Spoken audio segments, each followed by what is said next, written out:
please subscribe and don't forget to press the bell icon to get notified whenever we upload a new video.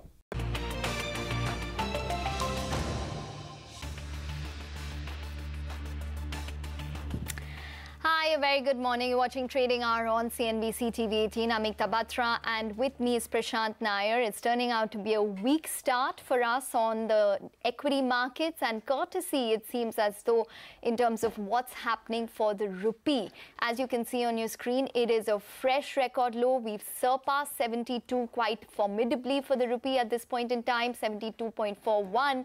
And if you just compare this to what we closed at or what we even opened at in today's trade, you can see the kind of intraday fall or depreciation that we've seen for the rupee. 72.17 or thereabout is where we opened. We closed above that level in the previous trading session on Friday. So there's been a rapid depreciation, probably because of what's happening with global currencies, Prashant. Good morning, Ekta. The dollar, by the way, but just if you look at the DXY, the dollar index, it's broken out. I mean, it's actually, so this happened on Friday. And technically speaking, it's actually headed to the 96, 96 and a half, 97 kind of a zone. So we'll see. There is the broad thrust of the dollar itself, which is strong. And then you've got this pressure in emerging market currencies, especially the ones with high current account deficits. The balance of payment data on Friday did not help. And I think at some level, the market does realize that as much as we may say that this is related to emerging market currency pain and we are just a part of it, etc., the fact is that the deficit here in India, even if you exclude what's happened with oil imports and the pressure that oil is having, even if you exclude that, the underlying deficit ex oil is actually worsened considerably over the last couple of years or so. So, of course, oil is the big one. But even without that, it's not as if everything else is improving. And because oil is such a big import and oil prices are on the rise and hence the deficit is expanded, it's not that. The underlying ex-oil deficit itself is actually showing it's worsened quite a bit. So that's the top focus over the next hour or so here on Trading Hour. Anant Narayan is with us. Needs no introduction. A veteran as far as currency markets are concerned. Is he with us? I think he's with us. Anant, morning. Thanks very much. We have you back on a day that we're at a new low once again on the rupee. Your first thoughts in terms of what you're seeing across the board. Yeah, Prashant, as a request, call me someday when there's good news as well. We will. We promise. That's only if the rupee appreciates, Anand. Yeah, sadly. So look, we've discussed this before. And I think you put it very well, Prashant. The reality is our flows aren't looking great. And we have a problem of our basic balance. Our current account deficit has been expanding over the last couple of years. And it's not just oil, it's also smartphones, it's also gold, and it's also extremely tepid exports. So all put together, our basic flows aren't looking great. I think what has led to the last bit of move, though, is that if you recollect, 69 was held quite strongly by the RBI. In fact, between April and June, they held it quite firmly, sold $25 billion in the market. But ever since the Turkish lira issue came up, the RBI has let go. And I think that has led to a bit of a panic buying in domestic counters. And while we talk about emerging markets and global impact and all of that, the FPI outflows or capital outflows really haven't been that large. This seems to be much more of domestic covering and people who are importers with unhedged ECBs or people who are sending children abroad for studies, etc., who are sort of panicking a bit. Now, that's the whole crux of the issue. RBI has plenty of reserves to manage volatility. But if you let go of the rupee too quickly and too rapidly, that can beget its own panic. And therefore, the need for careful management and calibration of the move is important. As things stand, look, RBI can step in and always bring in some sanity into the markets. But yeah, it's all eyes on the RBI for the short term. Anand, in the past couple of days, the kind of opinion we've been getting from experts is that the RBI has a pretty much hands-off approach at this point in time. Or maybe there is a little bit of tolerance with regards to the weaker rupee. We all know that that's good for exports. But do you think that at some point in time, they need to step in and communicate about what levels they would be comfortable with or what exactly is happening? Do you think that could assuage concerns?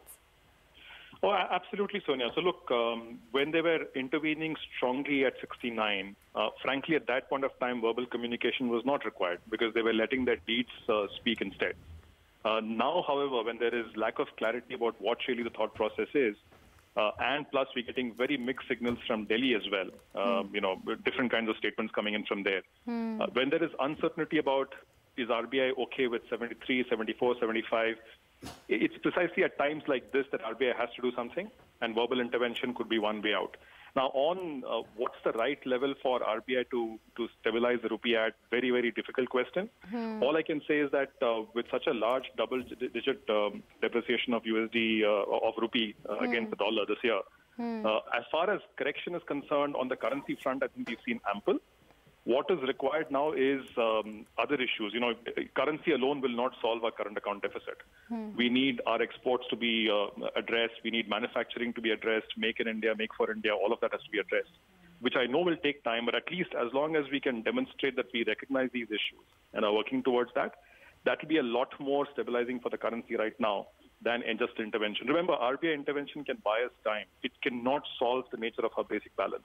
That has to come from elsewhere. And it's high time that somebody in Delhi stood up and said that we are taking notice of this issue and we will take steps. Lots of industry experts have given suggestions on how to improve exports and to improve manufacturing and to make for India. All of that needs to be implemented ASAP and at least show the market that you're doing that. Anand, as we're speaking with you, we have a full 1% change on the dollar rupee rate now. So it's going. I mean, these things also, from a financial market point of view, take a life of their own, right? I mean, it goes in one direction, people pile on and that kind of thing. And that's what the RBI, with its interventions, needs to shake off and keep everybody on their toes a little bit. Would you agree, Anand? Absolutely, Prashant. So look, financial stability is a very tricky animal. Unfortunately, the context isn't looking great. Our external balance isn't looking great. We will see fiscal challenges this year as well, especially as rupee and oil prices move up. Banking sector isn't looking great. And plus we have elections coming up with its whole host of uncertainty, on the anvil. And remember, so far we really haven't seen large-scale outflows from the FPI counters as yet. What we are seeing is largely domestic. So yeah, the prospects aren't looking great. At a time like this, it's important to control sentiment. You don't want a runaway sentiment, and you could have a situation where a runaway market can start to impact fundamentals rather than the other way around. So, it's a very delicate balance that RBI has to manage. Yes, some amount of rupee depreciation is healthy, given the nature of our flows. But if you let it go too fast, too quickly, that can, as you said, start a life of its own, which means there is a decent balance which has to be achieved somewhere. You're opening the sluice gates of the dam. You don't want to open it so much that it becomes a rush. There were some estimates or some forecasts which were now pegging the rupee at even 75 this year, Anand. Is that a possibility? We might not sustain there. We might pull back from those levels. But do you think that we could probably touch those levels? These are hypothetical, Sonia. Look, even today, RER is probably in the 110, 111 range, right? So while it's a decent correction from 121, one could still argue theoretically that, RER shows a rupee overvalued. Now, I wouldn't subscribe to that too much. We've seen a decent correction in the effective exchange rate. I would suggest at this point in time, bringing stability is more important and not letting the sentiment run away. Is 74, 75 possible? All eyes on the RBI. But I hope and pray it doesn't happen too rapidly because rapid moves, frankly, aren't helpful. It's not useful for exporters. It's not useful for sentiment. And overall, as Prashant was saying, this can start to become, take a life of its own. So I would hope and pray that given the sharp move we've seen already, we see some stability being purchased with the reserves that RBI has. But within that time that RBI purchases, we have to take, actual steps to address the core issues, exports, import substitution, make for India, make in India, all of that. The market has to see some comfort that those core issues are being addressed. Anand, it's a pleasure. Thank you very much. And, as you began your conversation, we'll have you back when there's good news as well. We promise that. Let's keep our fingers crossed. And, at some point, as Anand was pointing out, there will be the RBI in the market, and then you may see a reaction, a big reaction that you saw on Friday. But it's tricky. As of now, it's even depreciating further. You would have thought that there would have been probably some amount of an intraday pullback if we've reached a 1% depreciation, but we still haven't seen that right now. Ekta, you're not seeing that because everyone knows, we know which side the crowd is on. I mean, people want to buy dollars, right? Who's on the other side? It's the RBI. It's the RBI. So the move will come when the RBI steps into the market and turns the tide a little bit. But you know how much you do it, by what quantum, you do a little bit now, a little bit later. You got to hose down the crowd a little bit. I mean, scatter them. It's in a way it's as much policy kind of sort of pulse as much as it is just knowing the pulse of the market and which side people are on. And right now that's very, very clear. Okay, we'll talk about rupee and keep a constant eye on that as we go along. But let's bring in an equity view as well. Sudarshan Sukhani of S2 Analytics is with us. Sudarshan, sorry about hitting you late today.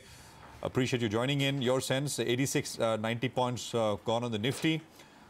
While we wait for the RBI on the currency side, for the equity market, who should we be waiting for? Or you think that'll track the rupee? Yeah, good morning again. Well, it was fascinating listening to that conversation. Well, it does appear that the rupee is not going to stop where it's now. So that's the charts telling you, nothing else. For the equity markets, luckily wait for nobody. They have their own dynamics. You know that very well. We are in some kind of a trading range now, and the trading range can break on the downside once we go below 11,400. I would sense that sooner or later that event will happen. But for today, inside a range, there is no trade. That is for today. The trades are only in individual stocks. Once 11,400, if it gives way, a significant short trade will also be available then. That's the big if. The individual stocks that we are looking at are NBFCs which are available for short selling. Most NBFCs have very weak charts and suggest a significant downturn is coming. M&M Finance is the stock for the day that you can go short in. The other short is Exide Industries. That stock had a nice rally. Like most other stocks, it's now distributing and suggesting lower levels are coming. So two short selling ideas. And Hexaware from the IT pack is a buy. Hexaware had that big decline. That decline found support. It's likely to outperform the IT sector also. And the IT sector and pharma is the only place where you want to buy. Everything else is an avoid or sell. Okay, all right, Sudarshan, we have a couple of Twitter queries then. We have Abhishek, who has 500 shares of IRB Infra at 204, wants to know the way forward. Oh, you sell it. There's nothing in infra. Why do individual investors don't have to support that sector? It's for the government of the day and everyone else to support it. You buy pharma, you buy IT, you buy Reliance, buy private sector banks. Don't go in for infra at all, just sell. Okay. All right, Sudarshan, we're going to let it go on that note. Thanks very much for joining in. 72.49 is where I saw the rupee. So there was a little bit of, I think, around a little bit of a appreciation post that. It's 4.6 now, but it had hit, I think, 4.9. Let's just keep an eye out for that. It's around an over 30% depreciation in the past 5 years for the rupee. And if you look at it year to date, it's around a 12% depreciation year to date in 2018 for the dollar rupee. But let's get in some more strategies. We have Rahul Shah of Motilal Oswal who's with us now. Rahul, over to you then. What are you recommending? Hi, good morning. I think where the markets have been, today's sell-off, I think, but few stocks, I think still we can go longs. So I think basically we've been seeing JSW Steel one of my top pick right now. I think the stock is at 52-week high, and this is one of the metal stock in the entire metal pack which has outperformed. So I would go long JSW Steel with a stop loss of 398 and target of 430. Second is, I think pharma has been doing quite well as a sector in last few sessions. So in that pick, I think Sun Pharma in the large pack, pharma pack. So I would buy Sun Pharma with a stop loss of 645 and target of 670. And third being a short sell idea in from a private sector bank in this bank. So we've seen this stock sliding slowly and steadily in last few sessions. And build up has been quite good in the stock. So I think near-term technical, I think it can go below 1800 or so. So with a stop loss of 1865 and a target of 1790, I will go short on IndusInd Bank. Okay. All right, Rahul. We're going to leave it on that note. Thanks very much for taking the time out and taking us through all of those strategies. Well, we do have stocks from the pharmaceutical space which are gaining, and a lot of them would be benefiting because of the rupee depreciation. We, in fact, had the head of one pharmaceutical company tell us that every 1 rupee of depreciation would, in fact, add around 40 crores in terms of profit for them on the bottom line. That's basically Lupin talking to us about this particular rupee depreciation. So that's the kind of impact pharmaceutical companies would have with regards to that. But the other big story is that the domestic mutual fund industry has crossed 25 lakh in terms of assets, but the August inflows into mutual funds are at a 19-month low. We have Prashant joining in to fill us in with all of the statistics. It's looking pretty poor for the month of August, and this is AMFI data that we put out for our viewers each month. And this is not going to add any cheer as far as markets or market participants go. What a drop it has been. I mean, just look at the pure numbers first up. So the number that is on your screen is essentially pure equity schemes. We've included the arbitrage flow, which AMFI started to give separately, plus the ELSS equity number. So you include the three of them and you get the 5923 crore number in the month of August. Even compared to the month of July, that is down 44%. I mean, so it is a steep fall. You look at just, the month of April, that was 12,400 crores. We're at about 6,000 crores. So it's 50% off from April. From the all-time high, which was 20,000 crores, I mean, it's a far, far cry. By the way, this number that you're seeing on your screen includes a flow as far as there were some new schemes, etc., NFOs which came in the market. If you exclude that, then the number actually falls even short, even smaller. But I've not done that for the purpose of this analysis. And this is the total equity flow that we have seen. And that is down 44% in the month of August. Let's move on. Balanced funds. This has seen a bit of a pickup. But again, I mean, compared to what we saw in March, 6,754 crores. In the month of August, it is 2,600 crores or so. So again, I mean, it is it's much lower. And I'm not even talking about the all-time high numbers, which were much higher. But from July, it's, of course, a big increase. In equity ETF has also seen an improvement. It was a steep 4,000 crores negative in the month of July. It's come up to about 1785 crores. But look at the run rate. I mean, it's not a number which will cause any great enthusiasm or anything of that sort out there in the market. The last graphic actually puts everything in context, and this is where we are in August as compared to the life high. So into equity schemes, flows are 70% lower from the all-time high that we saw in any given month. Compared to the average of 2018, excluding August, which is January till July, we are down almost 50%. This is monthly average. And into balanced funds, the numbers are on your screen. So, I mean, it's a poor number, and it's a number which needs to improve because FIIs aren't really in the market in any big way on the positive side. The big hope was mutual funds and how much they can do. The tap is sort of becoming into a bit of a trickle right now. Back to you. Okay, all right, Prashant. Yes, not looking good in terms of flows, but let's apprise you of some other macro concerns. Fuel prices, in fact, have hit a record high this morning. Petrol prices have gone up by 23 paise to 88.12 rupees per litre, and diesel prices have also risen by 23 paise to 77.32 rupees per litre. Petrol prices continue to inch closer to 90 in Mumbai now. And as the soaring fuel prices continue to burn a hole in the common man's pocket, Congress, along with other opposition parties, are observing a nationwide bandh to protest the spiraling fuel prices and rupee downfall against the US dollar. Congress President Rahul Gandhi has been joined by former Prime Minister Manmohan Singh, UPA Chairperson Sonia Gandhi, as well as DMK RJD and Sharad Yadav's LJD at the Ram Leela Maidan in New Delhi. However, the Samajwadi Party and the Bahujan Samaj Party representatives are absent from the protest. 95 off on the Nifty, 11,493, and it's quite incredible because, I mean, the market started small. I mean, the opening, I'll tell you, today was, the opening level was 11,570. So basically you've had a 90-point move after a flat kind of open. So I'm just talking about the window of opportunity. Sometimes the market just gaps down and then moves another 20-30 odd points. But here, from the open, the markets moved 90 points. So we had a flat start and then this. So, many people would have gotten time to actually make their move. And it's now becoming a bit of a trending kind of a day. Manisha is joining in with the roundup of all that's happening on the commodity and currency side. And we're talking agri today. Manisha, morning. Well, yes, Prashant, rupee and crude oil on one side, of course, have been big issues. But on the other side, it has been about the Kharif crop as well.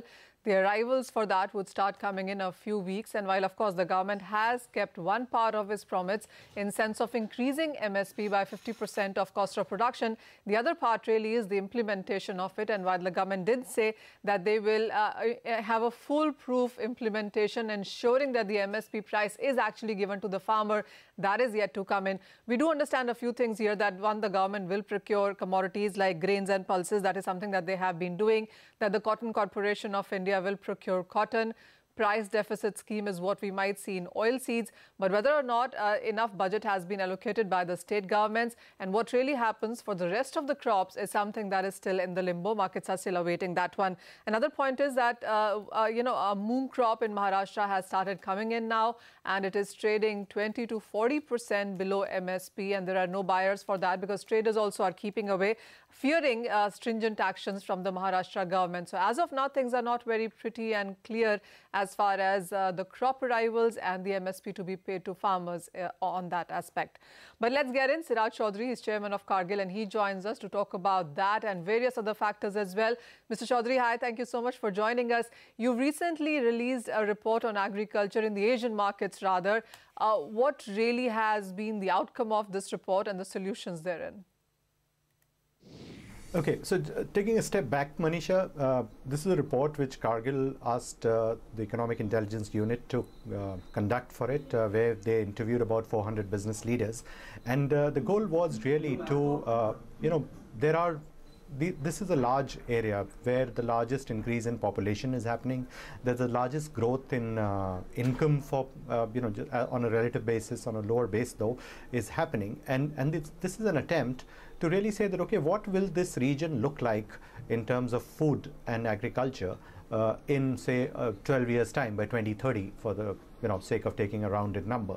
And there were clear findings, and these findings were, I think, everyone has issues on their mind. This was kind of bringing all together to say that, okay, this is what is common to people across the region, or this is what is most common to people across the region, and therefore this is something that economies, the governments, the companies, the various other stakeholders in the food and agriculture space should be focusing on. And it actually threw up 6 key trends which, while in their own, they would have been noticed at different places, but bringing it all together. So the whole idea is to bring it all together, and somewhere there is an appeal or there is a call out to say that this region needs to come together if it has to deal with what is coming at it in the future. Well, that's a fair point, really, Mr. Chaudhary. But what really have these findings been? And as you said, it really does throw up on what we can expect in agriculture for the next 5 or 10 years in the Asian region. How does India specifically look like?